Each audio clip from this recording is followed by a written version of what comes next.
Hello students, welcome to study with concepts. तो देखिएगा, जैसे कि आप सभी लोगों को पता है कि आरआरबी एनटीपीसी के यहाँ पर एग्ज़ाम्स चल रहे हैं, है ना। और आज 1 अप्रैल से सिक्स्थ फेज़ के एग्ज़ाम्स स्टार्ट हो चुके हैं, है ना।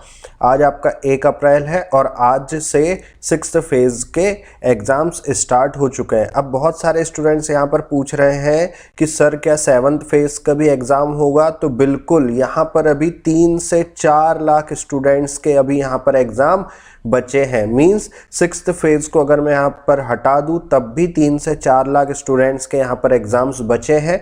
तो ये जो 3 से 4 लाख स्टूडेंट्स हैं, इनके एग्ज़ाम्स जो हैं वो 7th फेज़ में होंगे। तो बिल्कुल आज या कल, है ना, 1 या 2 दिन में आपका सिटी इंटीमेशन आपको यहाँ पर पता चल जाएगा, उसकी लिंक एक्टिवेट हो जाएगी, आपको अपना एग्ज़ाम सेंटर पता चल जाएगा कि 7th फेज़ का जो आपका जो एग्ज़ाम है वो कब है, इस प्रकार से, है ना। चलिए, तो आज 1 अप्रैल 2021 को सेकेंड शिफ्ट में जो क्वेश्चंस पूछे गए हैं वो मैं आप लोगों को बता देता हूं कि वो क्वेश्चन किस टाइप के पूछे गए हैं। ठीक है, चलो देखो, आज का जो सेकेंड शिफ्ट है, अगर मैं उसको आज की फर्स्ट शिफ्ट से अगर कंपेयर करूं तो सेकेंड शिफ्ट जो है वो थोड़ी सी मॉडरेट लेवल की है ना। कैसी है? मॉडरेट लेवल की। इसमें जीके भी थोड़ा सा आपका मॉडरेट है, आपका जो मैथ्स है वो भी 3 से 4 क्वेश्चन कैलकुलेटिव थे, रीजनिंग भी आपके 3 से 4 क्वेश्चन कैलकुलेटिव थे, है ना। तो मैं ये कह सकता हूँ कि फर्स्ट शिफ्ट के कंपैरिजन में सेकेंड शिफ्ट जो है वो थोड़ी सी मॉडरेट लेवल की है। तो कौन कौन से यहाँ पर क्वेश्चंस पूछे गए हैं देख लेते हैं हम लोग। पहला क्वेश्चन ये है कि मंत्री परिषद किसके प्रति जवाबदेह होता है। तो ऑप्शन थे आपके लोकसभा, राज्यसभा या फिर राष्ट्रपति। तो मंत्री परिषद किसके प्रति जवाबदेह होता है? तो लोकसभा के प्रति जवाबदेह होता है। अगला क्वेश्चन है सिंधु घाटी सभ्यता में इनमें से कहाँ जलाशय पाया गया है। तो देखिएगा, ये तो आपका लोथल में भी पाया गया है, धौलावीरा में भी पाया गया है, कालीबंगा यहाँ पर क्या हो जाएगा, सिंधु घाटी सभ्यता में इनमें से कहाँ जलाशय पाया गया है। तो ऑप्शन है आपके पास लोथल, धौलावीरा और कालीबंगा। तो यहाँ पर आपका करेक्ट आंसर क्या हो जाएगा? धौलावीरा, है ना। सिंधु घाटी सभ्यता में इनमें से कहाँ पर जलाशय पाया गया है? तो धौलावीरा में पाया गया है। क्लियर। अगला क्वेश्चन है मिस इंडिया 2020 का खिताब किसने जीता। तो भैया मिस इंडिया 2020 का खिताब जीता है मनासा वाराणसी जी ने। किसने जीता है? मनासा वाराणसी। अगला क्वेश्चन ये था कि अंतर्राष्ट्रीय क्रिकेट में 500 छक्के लगाने वाले क्रिकेटर कौन बने हैं। तो ऑप्शन थे आपके पास क्रिस गेल, रोहित शर्मा, विराट कोहली या फिर MS धोनी। तो अंतर्राष्ट्रीय क्रिकेट में 500 छक्के लगाने वाले क्रिकेटर कौन है? क्रिस गेल है। क्लियर। तो आपका इस क्वेश्चन का करेक्ट आंसर क्या हो जाएगा? Chris Gayle. ठीक है, चलेगा, आगे बढ़ते हैं। यहाँ पर अगला क्वेश्चन क्या है कि ब्रिक्स में कौन सा देश शामिल है। तो आपके पास 4 ऑप्शन है, ब्राजील, इंडोनेशिया, कनाडा और सूडान। तो देखो, ये ब्रिक्स के फुल फॉर्म से ही यहाँ पर आपके कंट्री के नेम आते हैं। जैसे बी से क्या रहता है? ब्राजील, रशिया, इंडिया, चाइना और साउथ अफ्रीका, है ना। तो यहाँ पर आपका ब्राजील बिल्कुल दिया गया है ना। बाकी इंडोनेशिया, कनाडा, सूडान जो है वो ब्रिक्स के मेंबर्स नहीं है। कौन सा है इसमें? ब्राजील है। तो बिल्कुल यहाँ पर हमें यही बताना था कि कौन सा देश शामिल है। तो बिल्कुल ब्राजील यहाँ पर आपका करेक्ट हो जाएगा। अगला क्वेश्चन है गुजरात में जो न्यूक्लियर प्लांट है उसका नाम क्या है। तो गुजरात में जो न्यूक्लियर पावर प्लांट है उसका नाम क्या है? काकरापारा, है ना। ये क्वेश्चन रिपीटेड क्वेश्चन है, तो ये आने वाली शिफ्टों में भी वाला क्वेश्चन पूछा जा सकता है। क्लियर। तो गुजरात में जो न्यूक्लियर पावर प्लांट है उसका नाम क्या है? काकरापारा। अगला क्वेश्चन ये है कि कौन सा राष्ट्रीय उद्यान यूनेस्को लिस्ट में शामिल है। तो ऑप्शंस थे यहाँ पर काजीरंगा, दुधवा और गिर, है ना। और एक और ऑप्शन था तो वो स्टूडेंट को याद नहीं था। तो कौन सा राष्ट्रीय उद्यान यूनेस्को लिस्ट में शामिल है? तो काजीरंगा नेशनल पार्क जो है वो आपकी यूनेस्को लिस्ट में शामिल है। जल्दी से आप लोग मुझे यहाँ पर कमेंट करके बताइएगा कमेंट बॉक्स में कि काजीरंगा नेशनल पार्क किस स्टेट में है। क्लियर। चलो, अगला क्वेश्चन है वर्नाकुलर प्रेस एक्ट किसके द्वारा पारित किया गया था। तो ऑप्शन है Lord Lytton, Lord Mayo, Lord Ripon या फिर लॉर्ड रीडिंग। तो वर्नाकुलर प्रेस एक्ट जो है वो लॉर्ड लिटन के द्वारा पारित किया गया था। ऑप्शन ए हो जाएगा यहाँ से आपका करेक्ट, है ना, कि वर्नाकुलर प्रेस एक्ट जो है वो लॉर्ड लिटन के द्वारा पारित किया गया था। अगला क्वेश्चन ये है कि रियो ओलंपिक 2016 में किस महिला ने बैडमिंटन में गोल्ड मेडल जीता था। तो रियो ओलंपिक 2016 में किस महिला ने बैडमिंटन में गोल्ड मेडल जीता था। तो कैरोलिना मारिन ने जीता था। क्लियर हो गया। अगला क्वेश्चन है राजाजी नेशनल पार्क किस राज्य में स्थित है। तो राजाजी नेशनल पार्क उत्तराखंड में है। कहां पर है भैया? उत्तराखंड। क्लियर हो गया। अगला क्वेश्चन है international bank of settlement means IBS, है ना, ये आईबीएस का हेडक्वार्टर हमसे पूछा गया है। इंटरनेशनल बैंक ऑफ सेटलमेंट का हमसे हेडक्वार्टर पूछा गया, कहाँ है? बेसल में है, जो कि कहाँ होता है? स्विट्जरलैंड में, है ना। बेसल कहाँ पर है? स्विट्जरलैंड में। चलिए, ताप्ती नदी कहाँ से निकलती है? तो देखो, ताप्ती नदी निकलती है सतपुड़ा की पहाड़ी से, मींस मध्य प्रदेश से। अच्छा, अगर आपसे पूछ लिया जाए कि मध्य प्रदेश में कहाँ से निकलती है, तो मुल्ताई से निकलती है। कहाँ से? मुल्ताई से। क्लियर, इसका ओरिजिन क्या है? मुल्ताई।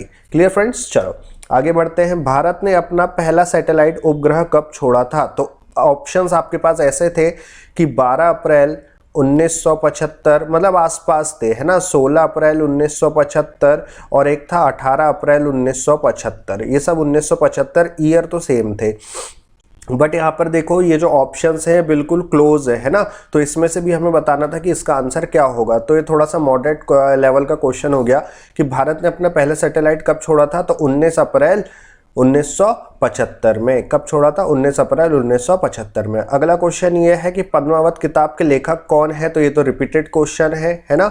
ये आने वाली शिफ्टों में पूछा जा सकता है। सो पद्मावत किताब के लेखक कौन है? जायसी है। कौन है? जायसी। आगे बढ़ते हैं। अगला क्वेश्चन क्या है? अल्पसंख्यकों के हितों के लिए कौन सा अनुच्छेद या कौन सा आर्टिकल में बताया गया है? तो आर्टिकल 29 में बताया गया है अल्पसंख्यकों के हितों के लिए। क्लियर, अल्पसंख्यकों के हितों के लिए आर्टिकल 29 में बताया गया है। अगला क्वेश्चन ये है कि नेवल एविएशन म्यूजियम कहाँ स्थित है? तो ये इंपॉर्टेंट क्वेश्चन है, आने वाली शिफ्टों में पूछा जा सकता है। सो नेवल एविएशन म्यूजियम कहाँ स्थित है भैया? गोवा में स्थित है। कहाँ पर स्थित है? गोवा में।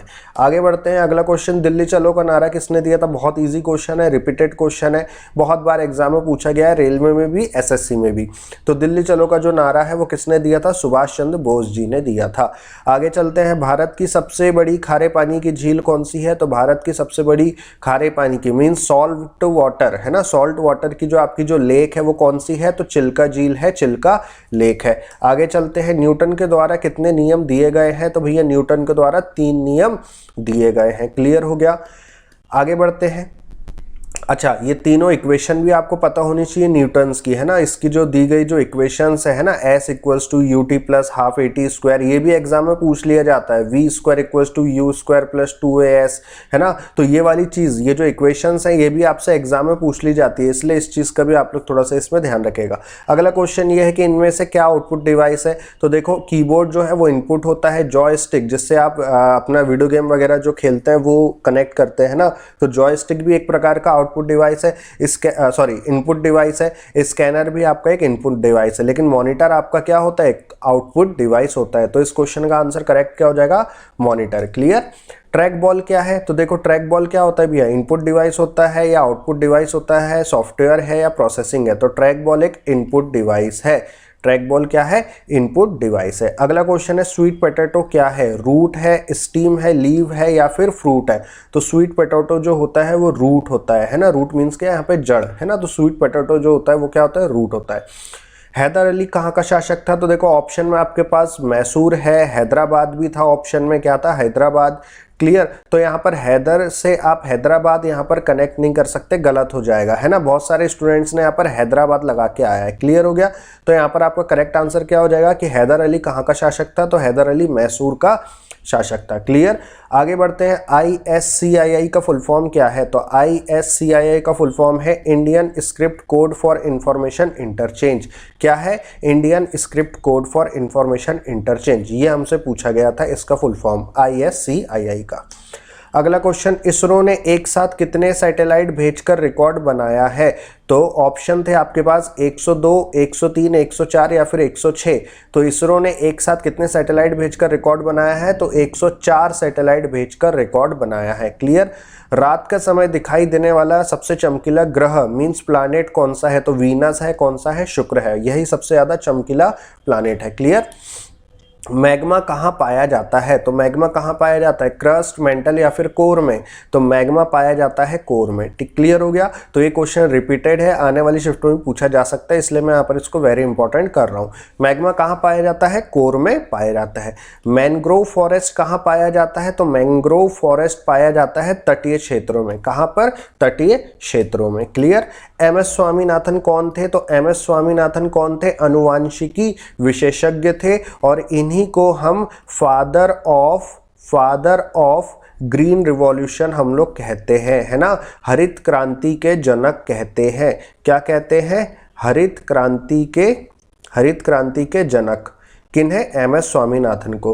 तो ये क्वेश्चन आया था कि एम एस स्वामीनाथन कौन है, तो यहां पर आपका करेक्ट आंसर क्या हो जाएगा, अनुवांशिकी विशेषज्ञ थे। कौन, एम एस स्वामीनाथन। ठीक है फ्रेंड्स, तो ये थे आज के कुछ क्वेश्चंस जो आपके सेकंड शिफ्ट में पूछे गए थे, है ना। फर्स्ट शिफ्ट के जो क्वेश्चंस है वो मैं ऑलरेडी बना चुका हूं, तो डिस्क्रिप्शन बॉक्स में उसकी लिंक है, तो वहां से जाके आप देख सकते हैं। क्लियर। अगर आपको इसकी PDF चाहिए तो बिल्कुल आप टेलीग्राम चैनल ज्वाइन कर सकते हैं और वहां पर आपको इसकी PDF मिल जाएगी।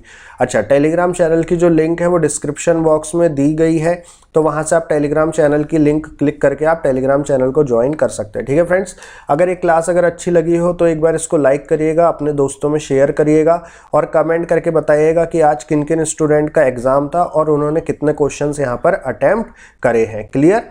चलिए, अभी तक अगर आप लोगों ने चैनल को सब्सक्राइब नहीं किया होगा तो भैया जल्दी से एक बार चैनल को सब्सक्राइब कर लीजिएगा और अपने दोस्तों में भी इसको शेयर कर दीजिएगा। ठीक है। चलिए, तो इस वीडियो में इतना ही रखते हैं, मिलते हैं नेक्स्ट वीडियो में। जब तक के लिए बाय बाय, टेक केयर।